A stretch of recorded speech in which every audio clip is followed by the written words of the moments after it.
Welcome to Explorer Classroom. My name is Gibbs Kuguru. I am a shark scientist, a National Geographic explorer, and your host for today. At National Geographic, we believe that anyone can be an explorer and that you have the power to make a difference in the world no matter how old you are. Explorer Classroom is here to inspire you with stories from the field and connect you with our National Geographic explorers live to answer your questions.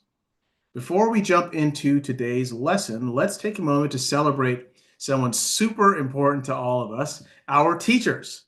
Happy Teacher Appreciation Week to all of the teachers tuning in today. Students, wherever you are, give it up for your amazing teachers with a big round of applause. Yes, even if they are acting shy, we know they deserve all the applause and more. Teachers, we see you, we appreciate everything you do, and we hope we know that you are the rock stars of Explorer Classroom. And I'd like to also welcome all of the following classes who are joining us today, with a special shout out going to Knock Primary School in Pennsylvania, Armijo Elementary in New Mexico, McClish Middle School in Oklahoma, California City Middle School in California, the Fulton School in Missouri, Peel Virtual Elementary in Canada, Ramiro Colbe in Mexico, and Red and Blue English in Argentina. We are so glad you're here. Today, our explorer is Ru Somaweera. Ru is a herpetologist, which means he studies reptiles and amphibians. He lives in Perth, Australia, and his research focuses on reptiles, far and wide, from crocodiles in the remote Kimberley outback to sea snakes in the Indian Ocean to horned lizards in the high mountains of Sri Lanka. Ru looks at how these reptiles are adapting to a changing world. This map highlights some of the places these incredible reptiles are found and where Ru conducts his research. Ru's home is marked by the yellow icon, and the blue points are where his work takes him. Australia, Borneo, Bali, Komodo, Ashmore Reef Marine Park, Timor-Leste, Papua New Guinea, the Solomon Islands, Bangladesh, Kruger National Park in South Africa, and Sri Lanka. And basically, Ru's passport has more stamps than a post office. And Ru will be joining us live from his home base, so get ready because while he's worked with incredible reptiles all over the world, today we've got something extra special in store. We're zooming in on one truly fascinating species as Ru takes us into the wild on a real-life adventure to track down a very special snake. Let's go meet with Ru and his team in the field. I'm Ru Somaweera. I'm a National Geographic explorer and an enthusiastic reptile scientist. A scientist that studies reptiles is also called a herpetologist. So since I was a kid, I've been very interested in lizards, snakes, turtles, any reptiles. And that's all what I wanted to do for the rest of my life.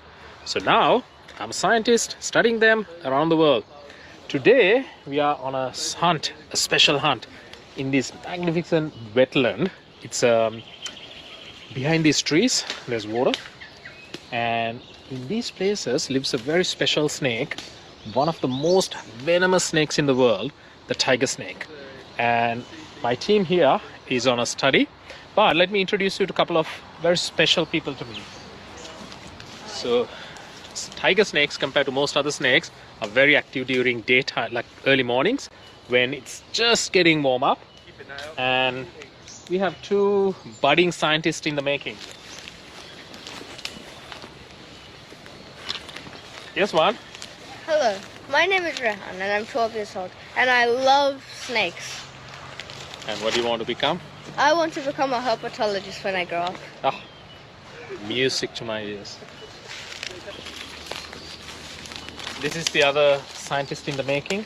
Hello, I'm the little bird Rehan and I also love, my favorite subject is science and I'm very excited to try and find the tiger snake. Ooh, look at that. Nat Geo in the making. Wow, that is so awesome. I love that your kids are getting involved. Now, before we follow Ru to explore the wilderness and find the tiger snake, there's one important step that we can't overlook. We need to make sure that we are prepared and safe when we go out looking for snakes. So we'll need to put on some protective gear. But first, I've got a question for you. Teachers, get close to your keyboards so you can answer for your class. Students, when working with wild animals like snakes, there's always a chance that you might get bitten by the animal you're researching and interacting with. That's just part of the risk that comes with studying them. So here's my question. Where on the body do most snake bites happen? Is it A, head and neck, B, arms and hands, C, stomach and hip, or D, legs and feet? Again, the question is, where on the body do most snake bites happen? Teachers, you should see a poll pop up on your screen now. I'm going to pause and give some time to think and answer. Let's start the countdown.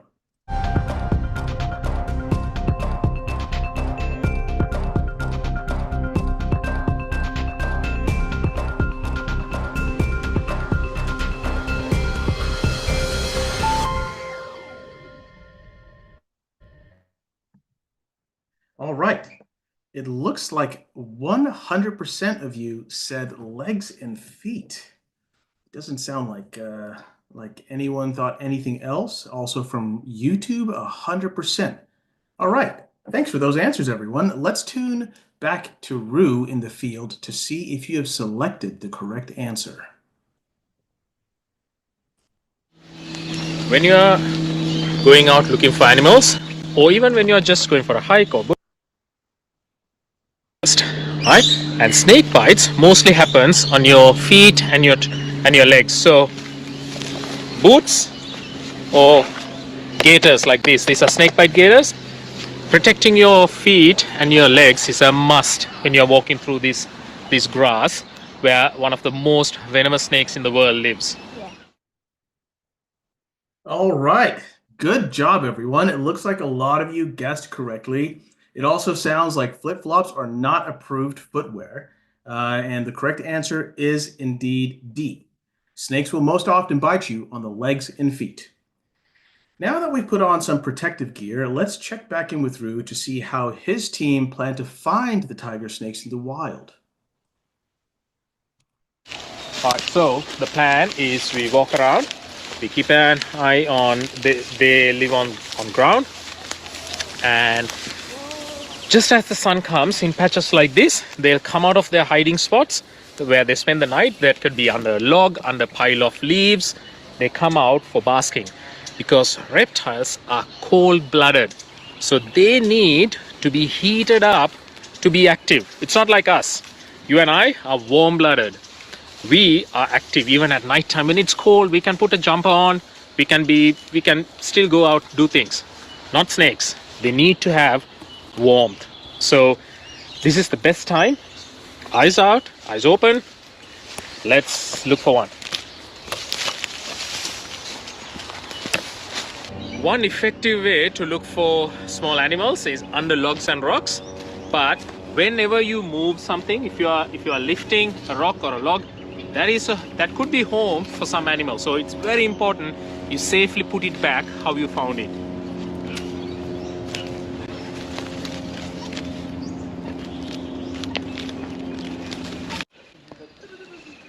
So here is a burrow made by a fox, right?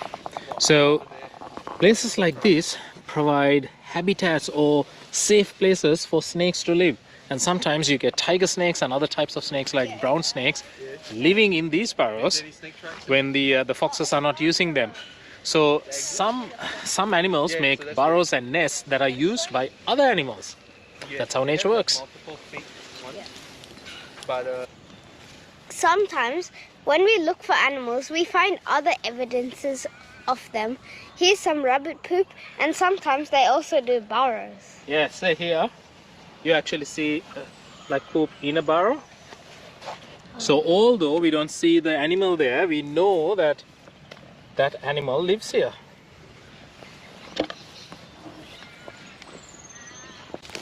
we have a tiger snake here. We found one. So as you can see, they're just coming out of rumination or estivation, which is like hibernating in cold environments. So it's quite skinny, right? But I think it has eaten something. I'm gonna gently pick it up. Now, no snake is dangerous if you leave it alone, right? So there's no snake that's going to chase you down the road and bite you.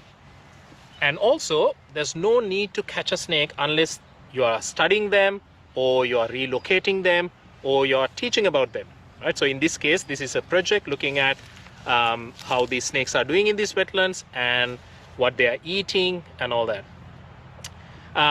There's multiple ways you can catch a snake. It's trying to bite me. Oh, cool. Keep your space, please. So I'm using these puncture-proof gloves or snake gloves. So they are specially designed so snakes can't bite through them. Or you can use what Rehan's holding here, a snake hook.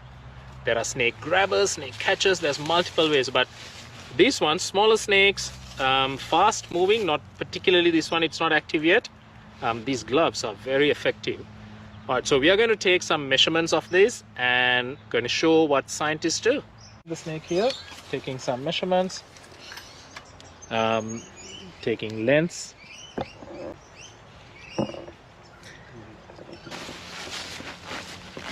So snakes have their fangs, and as you can see this tube here?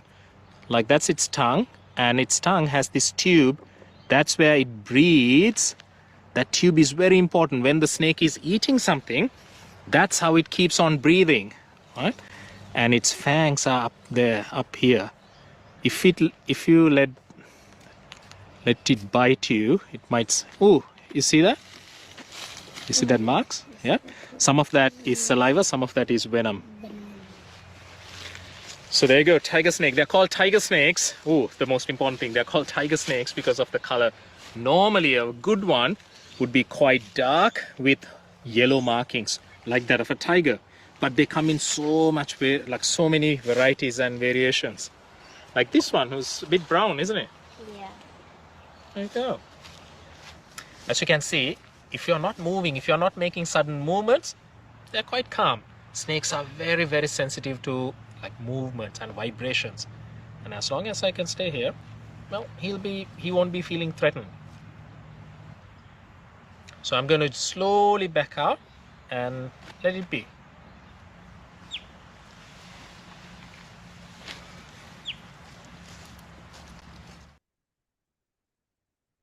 Oh, wow. I love that interaction you had and how calm that snake was. Remember, students, there's no need to pick up wild snakes unless you're doing research on them, so just remember to let them be. All right, now I would like to introduce you to our special guest today, my friend Ru. Ru, we are so excited to have you here to share more about your work and answer questions from our audience. So Ru, welcome to Explorer Classroom. Hey Gibbs. Hey Hey, everyone. welcome. Thank you so much for having me, and lovely seeing you again, Gibbs. Yeah, it's wonderful to have you here with us to learn about your amazing adventures with snakes. And students, before we get into the Q&A segment, where you can ask Ru your burning questions, let's take a moment to focus on something we've been hearing a lot about today, the tiger snakes. I've got a few questions lined up for you, so put on your thinking caps and let's see how much you know about these fascinating creatures. Teachers, get close to your keyboards again so you can answer for your class. After each question, you should see a poll on your screen, and I'll pause and be quiet to give you some time to think and answer. All right, is everyone ready? Let's start with a vocabulary question. Question 1. Are tiger snakes poisonous or venomous? Your options are A, poisonous, or B, venomous. Again, are tiger snakes poisonous or venomous? Let the countdown begin.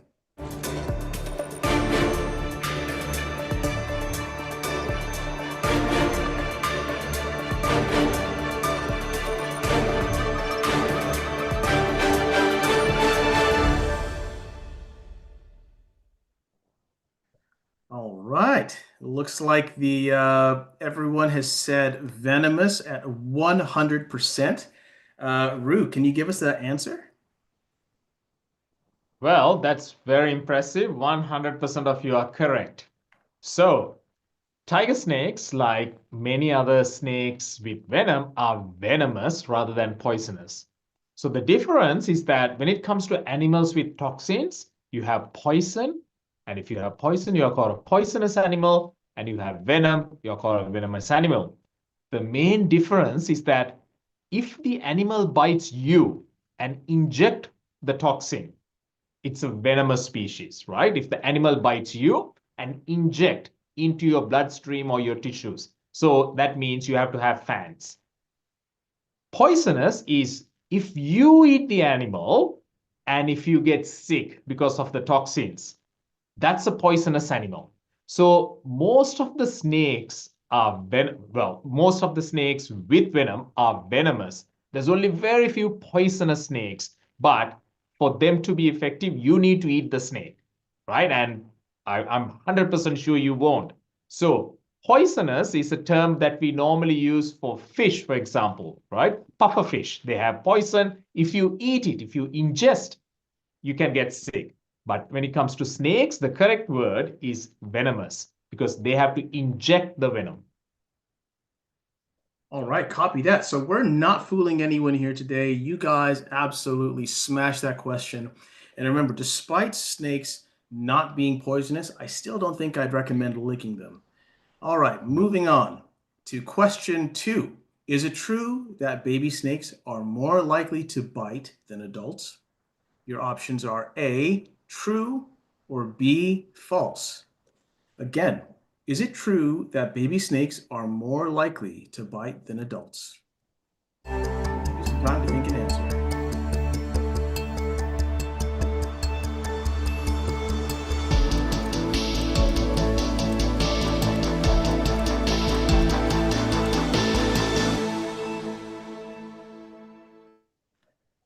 All right, we've got quite an interesting split here. About 75% have said true, and the other 25% have said false.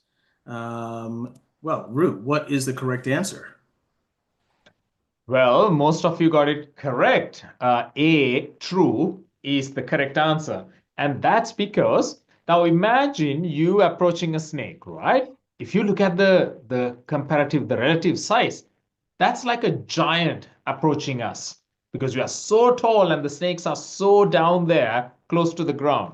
So the smaller the animal, if it is a smaller species of snake or if it is a baby snake, they feel even like more scared, right? They are seeing something even bigger, so they get really scared. So when it comes to baby snakes, they are less experienced. They are more agitated. They are like, oh my God, something's really big approaching me. I'm at risk. And they also have less control over their venom systems. A lot of bigger snakes or adult snakes know when to use it because making venom is very costly for the body. So they don't use it unless it's really, really, really needed. They try to flee. Whereas baby snakes get really scared, they get agitated, they don't know what to do, so they are more likely to bite. So when it comes to snakes, smaller species and baby snakes are more likely to bite than most of the adults.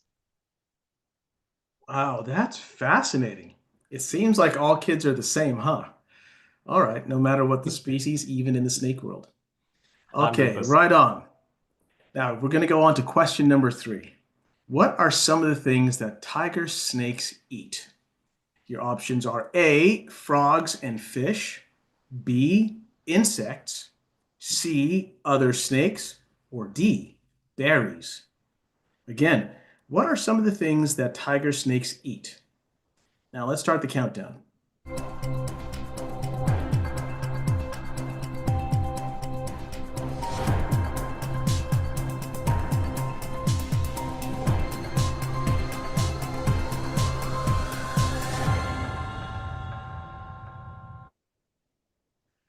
Okay, this is quite an interesting spread of answers. Just to rule it out, no one said berries. There's absolutely 0% on that. There's about 30%, 38% of you that said frogs and fish, about 25% that said insects, and then another 38% that said other snakes. I mean, this is a pretty even split, but Ru, can you help break this one for us? That is a very interesting result. So, okay, let's start with insects. Only very few species of snakes eat insects, and they're normally the tiniest snakes, like your blind snakes, your thread snakes. These are snakes that lives underground, and they eat ants and termites and their babies or their larvae. So, insect eating is actually really rare in the snake world, and it's limited to some of the smaller snakes in the world. Then let's look at other snakes. That's called cannibalism, eating your own kind. Now, that is actually fairly common in the snake world. A lot of snakes would actually eat smaller animals or babies of their own type. It's not so common among tiger snakes, though. When it comes to tiger snakes, remember I told, like even in the video, we showed that we are looking for them close to a wetland. And in wetlands and around marshes and lakes, the more common food are frogs and fish. So tiger snakes, although actually they live on ground, they hunt in water a lot. So the correct answer is frogs and fish. They hunt in water and at the water's edge. However, other snakes is also something fairly common in the snake world, like eating other snakes or cannibalism. But in this particular case, the answer is A. Oh, wow, that is incredibly fascinating. And thank you so much for showing us this incredible role that snakes play in keeping the ecosystems healthy and the role they play as top-down predators. Right. Absolutely. Now, on to question number 4. What cool trick does a tiger snake use when it feels threatened? The options are A, it plays dead, B, it inflates like a balloon, C, it flattens its body, or D, it dances to distract predators. Again, what cool trick does a tiger snake use when it feels threatened?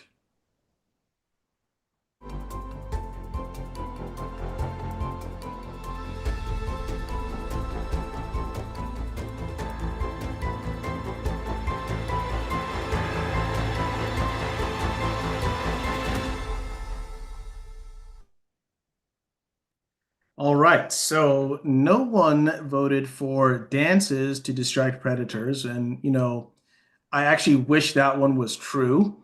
Um, we had about 44% that said plays dead, another 44% that says flattens its body, and 13% says inflates like a balloon. I mean, I think we're kind of split here again, Ru. I mean, what's the correct answer? I like your thinking, and they're very logical what you have actually answered. So, um, playing dead is a fairly common strategy in the snake world. So if you are being threatened, if there's a big predator in front of you, and if you can't get out, there's two strategies, right? You have to either play dead and hope that the predator will lose interest in you, or you have to show yourself bigger than what you are, or scary or nastier than you are, so the predator will get scared. So there's two strategies. So playing dead is a very fairly common one in the snake world, especially like hognose snakes. There's quite a lot of things that put the tongue out and like pretend really dead. Tiger snakes don't really do that. They actually take the flattening of the body as a strategy. Now, by doing that, what they do is that they're showing they're bigger than what they actually are. So the predator either gets scared or also thinks that, okay, it's too big for me to eat or tackle. Now, the flattening the body is a fairly common thing again in the snake world. Cobras are a very good example of that. They lift their body, they flatten their body, and they show a bigger body than what they actually have. Tiger snakes do the same thing. They flatten up. Now, the balloon one is also interesting. Although no snake gets to a balloon stage, there are snakes that actually inflate especially their neck, right, to a much bigger one. So it tells the predator that, okay, I cannot actually fit this in my mouth. It's bigger, right? So all these are strategies snakes use, but when it comes to tiger snakes, flattening the body is the main strategy they have. Wow, that is so stunning. And good job, everyone, on the answers. Keep it up. And now we have Well one done. last question, which is question number 5. So, what do we do if we find a snake in our backyard? Do we A, try to catch it with a stick? B, stay calm and keep your distance? C, invite it inside to watch TV because, snakes love Nat Geo documentaries? Or D, give it some food and water? Again, what do we do if we find a snake in our backyard? Let's start the countdown.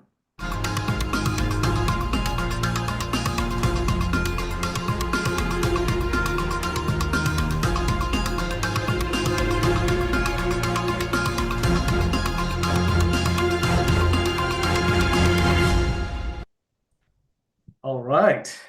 This one, there's no doubt in these guys' mind. It's 100% across the board with B, stay calm and keep your distance.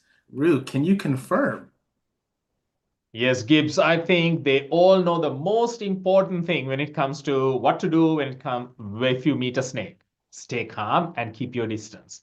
So snakes cannot hear as we hear. They don't actually hear airborne sound. So they don't have external ears. They don't have ears at all. So they cannot hear if you shout at them or make loud noises. They cannot hear. They are also very short-sighted. They can't actually see far. But they're extremely sensitive to vibrations that comes off the ground because they're like most of their body is lying on the ground. So they actually get their senses through these vibrations largely. And they are sensitive to movement close by. Right? So if you keep calm and keep your distance or even back up, most snakes won't even know that you're there or you were there. Right? They'll mind their own business and go away. So if you encounter a snake, the safest thing to do is, yep, calm down. Rather than running around, being panicked, back up and let it be. And most of the time, believe me, most of the time, the snake will just continue doing what it does. No snake is going to like track you down or chase after you unless it feels really threatened and if you try to do something to it. Yeah, wow. I love that everyone got that answer right. You all have a Yes, bright future in being herpetologists. I think Ru will agree if you really want it. So if you're looking for very interns, much. make sure you send Ru an email. So thank you everyone for your answers. And thank you, Ru, for bringing us into the field with you for an amazing look on tiger snakes. All right. I'm We have a fine. question from YouTube coming from Mrs. McClay's class, and they want to know, why do people mistake reptiles as bad and mean animals? I love that question. Now, snakes, like some animals, unfortunately have a bad rap without any any reasonable cause behind it. Sharks is another one, and Gibbs would know about it, right? Oh, yeah. Sharks, bats, spiders, snakes. Sometimes it's because of popular media like Joe's, Snakes on a Plane, vampires. They haven't actually done well for some animal groups.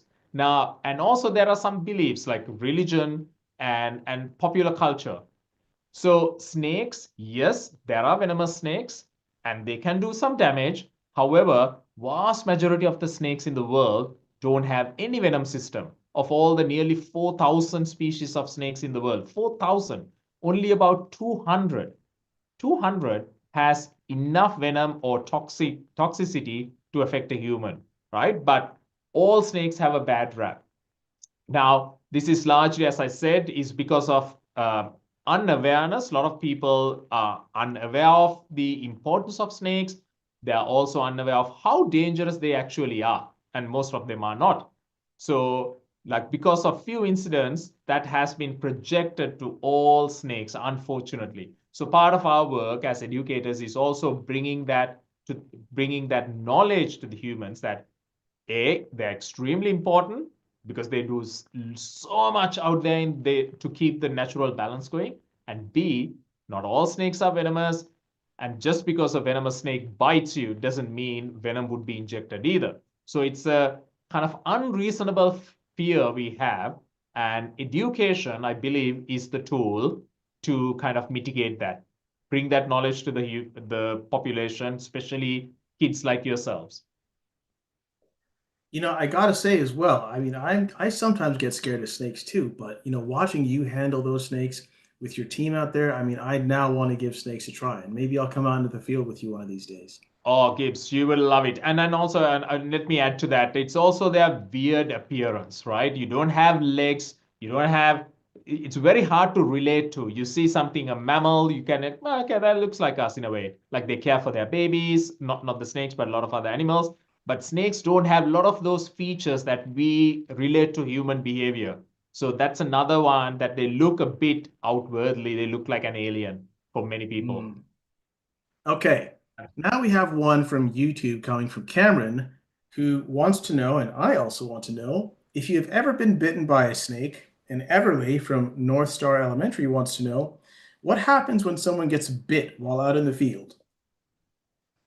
Okay, great question. And okay, so I have been bitten by snakes. It's an occupational hazard in my line of work. I have bitten by a few venomous snakes.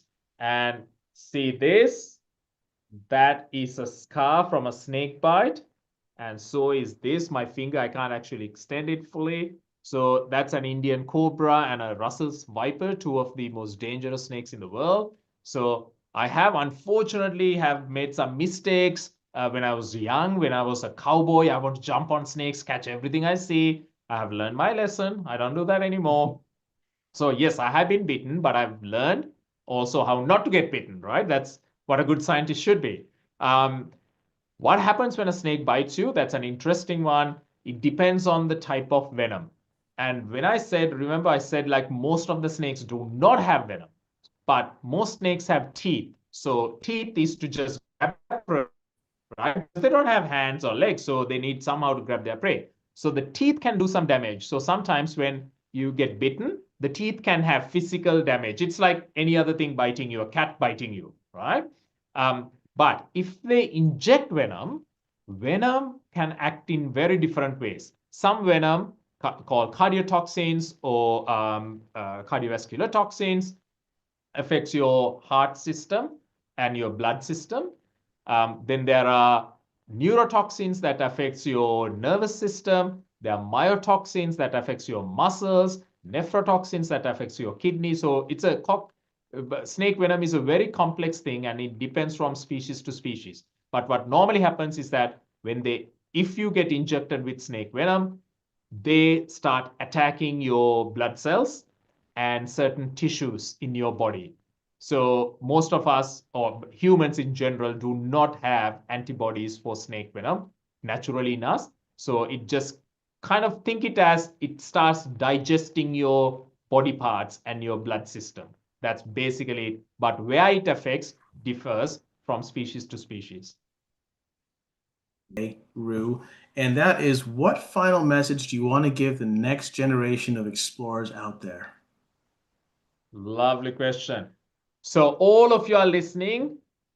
The best time to start exploring or becoming a scientist is now, all right? And I can see the curiosity you have. So please do not lose that. Curiosity is what's going to drive you. So keep your curiosity up, keep exploring. When you see something, just rather than, cool, let's see, oh, why is that happening? Why is that animal doing that? How come? That's what sparks that young scientist in you, and then trying to find the reason and the answers for that. So please keep exploring. Please keep your curiosity up. When I was your age, your size, that's when it started in me, and I turned my hobby into a passion and now my career. Any of us can do that, and Gibbs would be absolutely the same. I'm sure you had that curiosity as a young Gibbs, right? So start now, keep your curiosity, keep your passion, and keep exploring. Here, here, spoken like a true explorer. So thank you, Ru, for joining us today and sharing that inspiring message with us. And thank you to all the educators and students for watching.